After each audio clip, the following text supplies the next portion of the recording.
Behind me, in this 40 by 40 foot arena, with walls of 1-inch thick bulletproof glass, 24 heavyweights of combat robotics will duke it out in a no-holds-barred, knockdown, drag-out fight to the death, or at least the scrap heap. This is Killer Robots.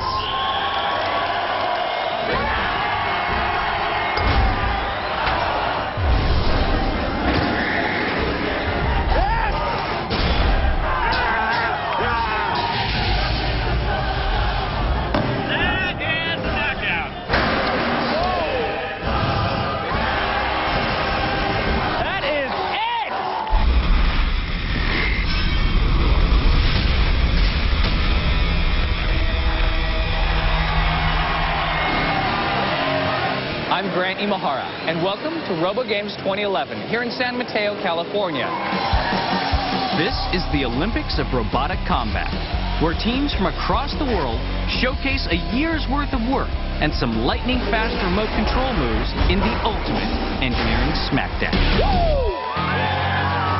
The marquee event is the Heavyweight Combat Robots, or Combots, competition, where robots weighing 220 pounds face off in brutal head-to-head combat. They each get 3 minutes to bash, blast, and burn each other into submission. In the end, the robot that can still move wins the match. If both robots are left standing, then it goes to a panel of judges to decide who moves on. 24 of the most destructive robots ever built fought it out in the qualifying rounds, and now 16 survive for today's championship tournament.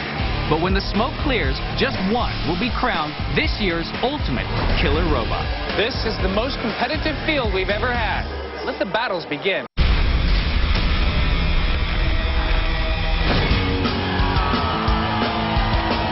Welcome back to Killer Robots. I'm Grant Imahara. This is the 2011 World Championships of Robot Combat. 16 fire-breathing, blade-spinning robot warriors throw down in 3-minute fights to the death. But at the end of the day, only one will stand alone, crowned King of RoboGames. So far, 2 robots have advanced to the quarterfinals. But there's a lot more action to come. Toro Maximus is determined to join the others. Let's check out the match.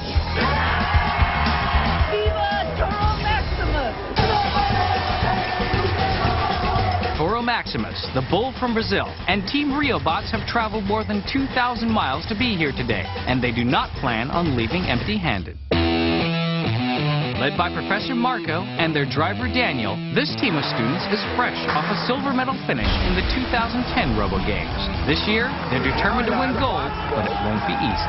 Driving these robots is really stressful. I wouldn't like to be in Daniel's place, because you have the work of the entire team for 1 year, and you have to show it there only 3 minutes.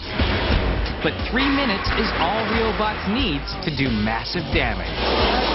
Their robot, Toro Maximus, is a drum spinner, armed with a cylinder of solid steel that spins upwards, grinding its opponents and hurling them into the air.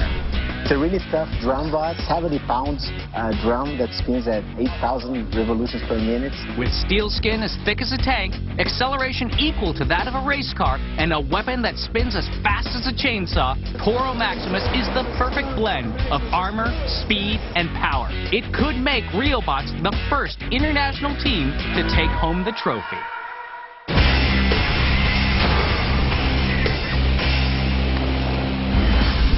Toro's opponent is Vera, a bar spinner, armed with a 70-pound tempered steel blade that spins faster than a helicopter. Getting hit by Vera would be like getting crushed between a brick wall and a car going 40. Vera's a blender on steroids. Aluminum makes no sparks at all, so if we're hitting them and there's no sparks, that's us winning. Because we have 2 very violent spinners here, I need to remind everybody once again, be behind the yellow caution tape. 3, 2, 1, fight!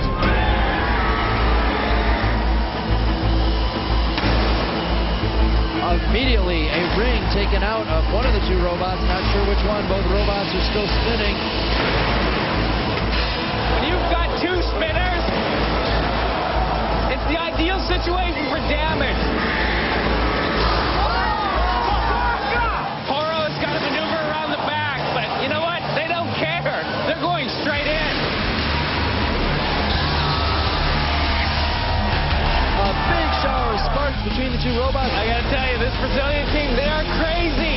Yeah! It's no holds barred. A minute 45 left in this competition. Toro Maximus trying to go after the one good wheel on Vera. Flipping Vera completely over. And a huge hit which breaks the blade of Vera.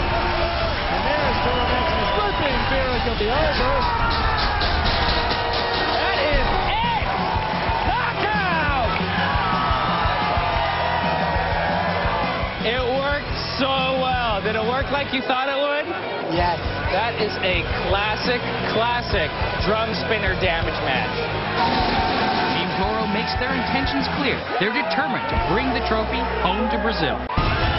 For these mechanical warriors, RoboGames is a killing field. The quarterfinals are next, and the excitement is skyrocketing as mangled metal, torn tires, and flaming fighters crash across the arena. They both have fire! It's clear that robot combat is the main draw here at RoboGames, but it's not the only draw. There are over 60 different events, with robots displaying amazing feats of intelligence, dexterity, and skill. There's weightlifting, hockey, and soccer. There's a robot foot race, and there's a robot dance competition, among others. Nice. Oh, he's got a swiping move. Yeah. Cool.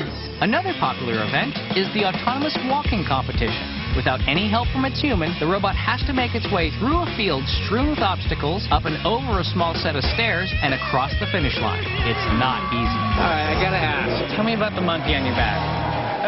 Yeah, I've been trying to get rid of him for years. This is it. The brutal battle for the final spot in the semis. This is gonna be huge.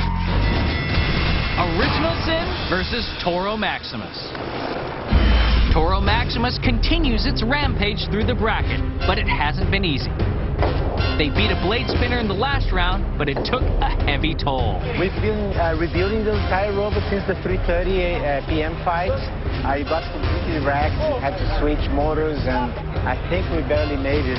This time, they're up against Original Sin. Sin's wedge is made of the same steel used to make bulldozer blades and rifle range targets. But the real danger is the motor, which delivers as much power as a full-size go-kart racer in the hands of three-time gold medal winner Gary Jin. Last year, we lost to Toro Maximus because I wasn't really on my game. We actually won once and lost once against Original Sin, so this will be the tiebreaker. All right, man. It'll be fun. The strategy is to just stay on them, not let them get around to the sides, and just be aggressive. There's a bloody history between these two. This will be their defining moment for 2011. The winner moves on. The loser goes home. 5, 4, 3, 2, 1, fight! And the first hit from Drum to Wedge produces sparks, but doesn't seem to slow either robot down. Original Sin strategy. They've got to get him up above the wall. Try and flip him over. You hit that spinning drum. You end up getting damaged. Little pieces of Original Sin's tires being strewn about the arena, torn off by Toro Maximus.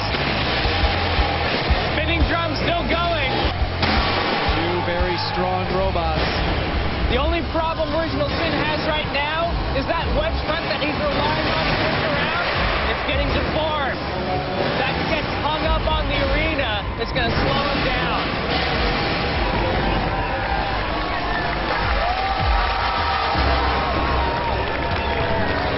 Toro, not moving. Toro Maximus on the wall. Can they move off of it? They can. The 10-second countdown has begun. Toro Maximus has to move. They're wiggling. And 5, 4, 3, 2, 1. No good. The winner is Original Sin. Original Sin is 2-1. This is the end of Team Riobotz's epic run to take the trophy south of the border. So you're moving on. Yeah, we're moving on. All right, congratulations, Gary. With their win, Original Sin clinches the last spot in the semifinal. This will be the most dramatic, gear-crunching, flame-throwing climax in the history of robotic warfare.